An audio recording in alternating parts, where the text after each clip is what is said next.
Hello guys, gals, and unmarried pals, welcome back to my channel, and today I wanted to go over patch 6.25, which is coming out on October 18th.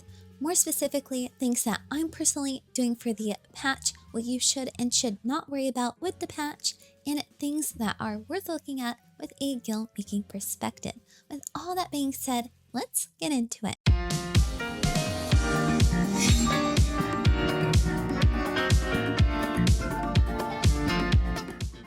Now, of course, along with this video, I do have the blog post up. If you're interested in reading it in a text format, or you want the list and anything I mentioned in the video, it's all there. So go ahead, take a look, and let's get on with the video. Now, what's not coming along with patch 6.25? Any new crafting and gathering tools and gear. That's coming along in patch 6.3. Your pentamelded accessories are good to go until 6.3, and your pentamelded gear is good to go from 6.3. That would be the pack maker set for the gear side and for the tools, and for the accessories, we are still using the accessory set that came along at the start of the expansion. We are also not getting new crafting and gathering food. That is also likely patch 6.3. And we're also not getting any new job gear that is coming along in patch 6.4 or whenever the brand new raid tier comes out. Along with job gear, we're not getting new raid food and raid potions. That is coming along, of course, with the brand new raid tier. And the beast tribe will not be crafting nor combat job related. It will be only gathering. And whenever we get a crafting beast tribe, that will be usually at 6.3 or maybe after.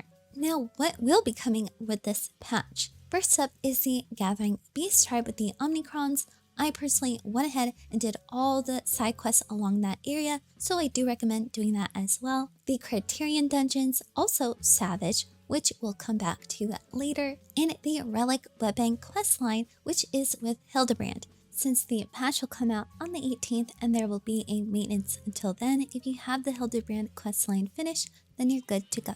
Now, what are things you shouldn't really worry about? Being 90 for the Gathering Beast Tribe, level 80 should be enough, and it should help you along with your leveling journey with your gatherers. Now, of course, I do recommend using food for that 3% buff, any gathering manuals that will also give you an XP boost, and having resting XP is also pretty good. What you also shouldn't worry about is being BIS for Criterion Dungeons. Even for Savage, the minimum eye level is going to be 610, which is, of course, our crafted gear. Now, what are things you can worry about? Now, of course, worry an asterisk because you don't have to worry at all, but just a few things you should keep an eye out for. First up is gathering food. Since people will be leveling their gatherers and getting to max level with them, there might be more gathering than usual. Also, keep an eye out for raid food and raid potions, since people will be doing Savage, and you know, people like to get pretty sweaty, and it might get quite hard, so keep an eye out also for that. Along with the materials,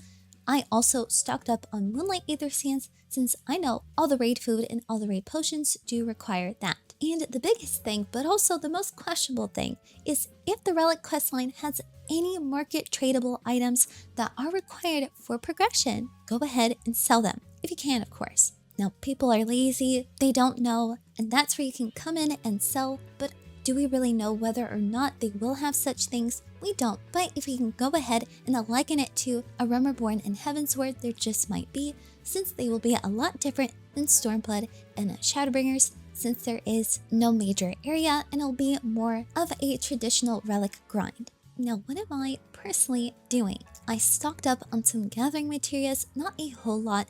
I had a ton of gathering materials because I've been saving it for patch 6.3, but on my server it's already went up by quite a bit. Here is the Guile Materia 10. This was actually at around 3k, max 4k, but now it's already been bought out to 5k, and after that 5k is gone, it's going to be up to 15k. Now, is it going to be staying there for the long run? No. But if you do have materials that you bought it at 3k or 4k and it's looking like my server here, you could easily start selling them for 5k, or you can go ahead, wait just a bit, or buy this out and post it for 9k, which is a more reasonable price. I also went ahead and bought a bit of Moonlight Aether Sand. Since I know all the raid food and all the raid potions, I'll go ahead and craft for myself and to sell will require this. Now, it has been slowly going up. If you had bought this at around 1.2k, I noticed sometimes it was at around 1.4k, it would be alright to go ahead and sell, but I would instead use it to go ahead and craft raid food and raid potions, since usually raid food was steady at around 2 to 3k, now it's already up to 4k. So is it gonna stay like this? Probably not for long, but if it's already looking like this on your server, it's a great time to go ahead, craft and sell, and as long as it's looking like this, go ahead and start selling. Now, it does make sense for people to start gathering more, hitting level 90, maybe the gear would be pretty good, but personally, I'm completely avoiding gear. I don't like the undercutting. I don't like the low prices for the amount required to go ahead and sell these. So I'm going to be avoiding this entirely. Now, it's completely up to you whether or not you want to go ahead and sell gathering gear. But again, personally, I'm not touching it. And that's everything for patch 6.25. Any worthwhile lists are of course in the blog post. I have the crafted food and potions list,